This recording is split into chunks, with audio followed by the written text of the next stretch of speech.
En santé, le centre hospitalier Moncollet s'aligne aux côtés des établissements sanitaires qui contribuent aux innovations en matière de médecine des familles en RDC.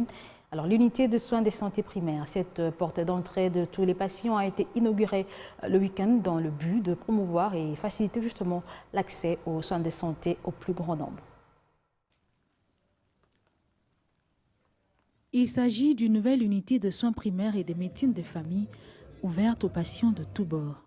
Cette infrastructure, offerte par le centre hospitalier Moncollet, se veut être une porte d'entrée prônant une approche communautaire dans des soins qui se veulent complets. Le souci, c'est créer tout simplement un circuit particulier pour ne pas mélanger les circuits santé primaire et les niveaux secondaires. Parce qu'à l'hôpital, c'est déjà les niveaux secondaires. C'est une incohérence de trouver les mêmes activités dans un même endroit.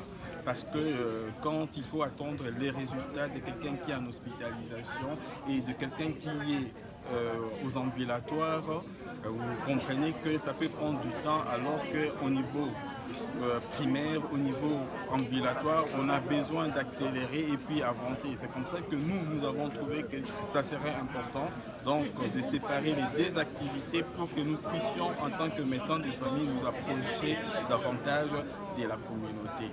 Cette nouvelle infrastructure vient répondre à un besoin en matière d'accessibilité médicale et dont la réalisation fait partie intégrante d'un programme d'action mené par le centre hospitalier Moncollet. Nous sommes proches de la communauté, nous sommes le premier recours. Donc quand ils ont un problème, c'est à nous qu'on fait recours.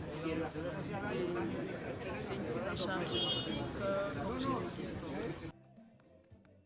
Les activités lancées ce 14 octobre viennent parachever la campagne d'opération gratuite de la cataracte menée par la Fondation Baraker.